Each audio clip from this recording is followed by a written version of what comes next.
Student Hindi की online class में आज हम पढ़ेंगे आपकी पाठ्य पुस्तक वसंत से पाठ 12 संसार पुस्तक है। और इसके जो लेखक हैं वो जवाहरलाल नेहरू हैं। लेकिन जवाहरलाल नेहरू ने एक किताब लिखी थी, मतलब चिट्ठियां हैं उनकी, चिट्ठियों को किताब के रूप में संकलित किया गया है और वो इंग्लिश में है। तो अंग्रेजी से अनुवाद प्रेमचंद ने किया है। तो कह सकते हैं हम कि इस पाठ के जो लेखक हैं वो प्रेमचंद हैं।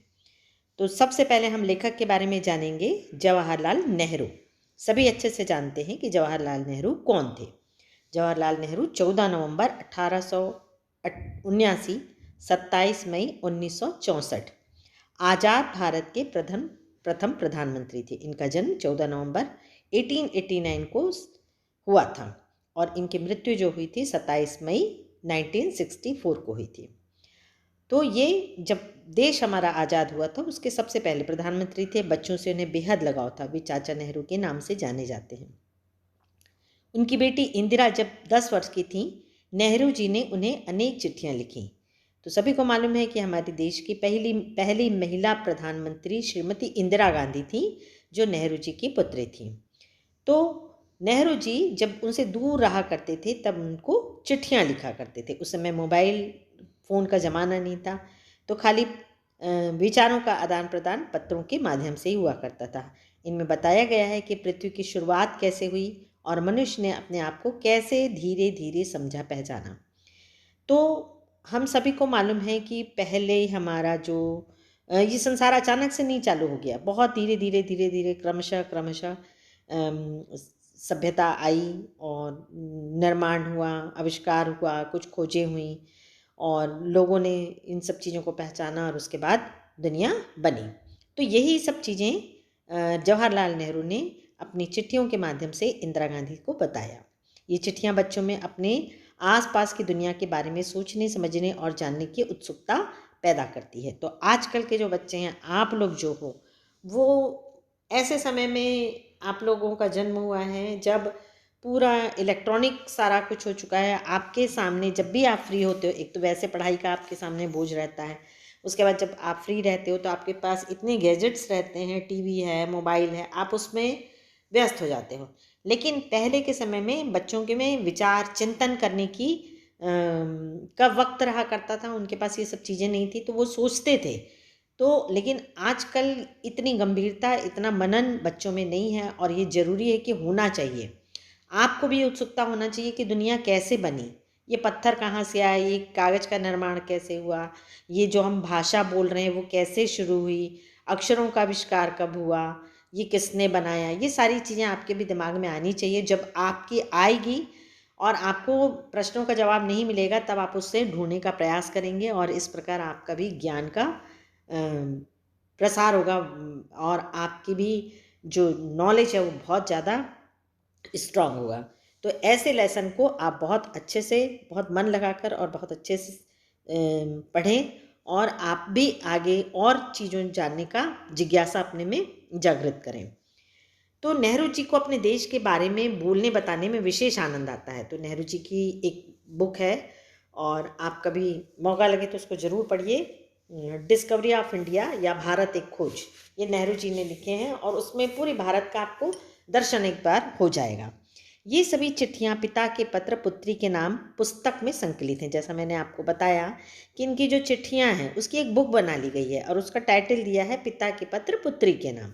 संसार पुस्तक है, इसी पुस्तक से संभार लिया गया है। तो जो आप पाठ पढ़ेंगे वो दरअसल पिता और पुत्री की जो चिट्ठियों के बीच में बातचीत हुई है उसी संकलन से एक अंश लिया गया है जिसका नाम है संसार पुस्तक है।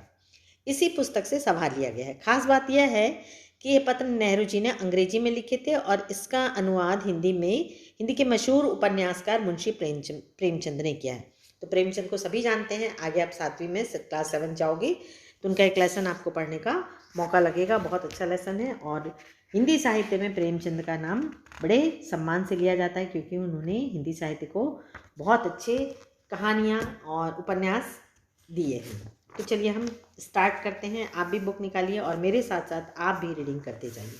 संसार पुस्तक है। तो संसार क्या है? दुनिया। तो पुस्तक क्या होती है? किताब, जिससे हमें नॉलेज मिलता है, जिसे हम पढ़ते हैं, जिससे हमें जानकारियाँ मिलती हैं। तो संसार भी, जो दुनिया है, वो एक किताब की तरह है। आप जितना इधर उधर घूमोगे, जितना देखोगे, जहाँ देखोगे वहाँ आपको एक नया पाठ और एक नई चीज़ मिलती जाएगी। चलिए हम पढ़ते हैं। जब तुम मेरे साथ रहती हो तो अक्सर मुझसे बहुत सी बातें पूछा करती हो और मैं उनका जवाब देने की कोशिश करता हूँ। लेकिन अब जब तुम मसूरी में हो और मैं इलाहाबाद में, हम दोनों उस तरह बातचीत नहीं कर सकते। तो ये सब नेहरू जी अपनी पुत्री से कह रहे हैं कि जब इंदिरा गांधी बहुत क्यूरियस थे, बहुत जिज्ञासु थी, वो कोई ना कोई प्रश्न अपने पिता से पूछा करती थी। उस समय की बात है ये, जब इंदिरा गांधी पढ़ने के लिए मसूरी चली गई थी और नेहरू जी अपने घर इलाहाबाद में रहते थे। तो दोनों के बीच में डायरेक्ट संपर्क नहीं हो पाता था। तब इन दोनों की बातचीत कहाँ से होती थी? पत्रों से होती थी। इसी संदर्भ में मैं आप लोगों को बता दूं कि जब हम भी छोटे थे तो हम भी अपने पिताजी से बहुत सी बातें पूछते थे। और जब हम बहुत छोटे थे तो हमारे मन में भी ये प्रश्न आता था, पृथ्वी गोल है और हमको ये ऐसा लगता था कि हम पृथ्वी के अंदर में हैं। गोल जो ग्लोब आप देखते हो उसके अंदर में रहते हैं। तो ये आसमान और ये सितारे और ये चांद कैसे दिखते हैं? तब हमारे पिताजी ने हमको बताया कि हम अंदर नहीं बल्कि पृथ्वी के ऊपर टॉप में रहते हैं और हमें आसमान दिखता है। तो ऐसे बचपन में ऐसी बहुत सारी बातें अपने दिमाग में आती हैं कि ऐसा कैसे होता है। तो वो जो चीज़ें हैं, इंदिरा गांधी के मन में भी बहुत बातें रहती थी, जो अपनी बातों को वो किससे शेयर करती थी? नेहरू जी से। इसलिए मैंने इरादा किया है कि कभी कभी तुम्हें इस दुनिया की और उन छोटे बड़े देशों की जो इस दुनिया में हैं छोटी छोटी कथाएं लिखा करूं। तो नेहरू जी कहते हैं कि मेरा मन है कि मैं दुनिया में और जो दुनिया में जो छोटे छोटे जो जितने भी देश हैं उनके बारे में मैं तुम्हें किस्सों के रूप में लिखूं, कहानियों के रूप में लिखूं। तुमने हिंदुस्तान और इंग्लैंड का कुछ हाल इतिहास में पढ़ा है। तो इंग्लैंड से सभी परिचित हैं, जिसने हमारे देश में शासन किया। लेकिन इंग्लैंड केवल एक छोटा सा टापू है और हिंदुस्तान जो एक बहुत बड़ा देश है।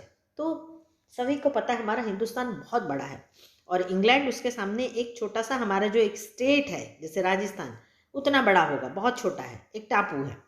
फिर भी दुनिया का एक छोटा सा हिस्सा है। अगर तुम्हें इस दुनिया का कुछ हाल जानने का शौक है तो तुम्हें सब देशों का और उन सब जातियों का जो इसमें बसी हैं ध्यान रखना पड़ेगा, केवल उस छोटे से देश का नहीं जिसमें तुम पैदा हुई हो।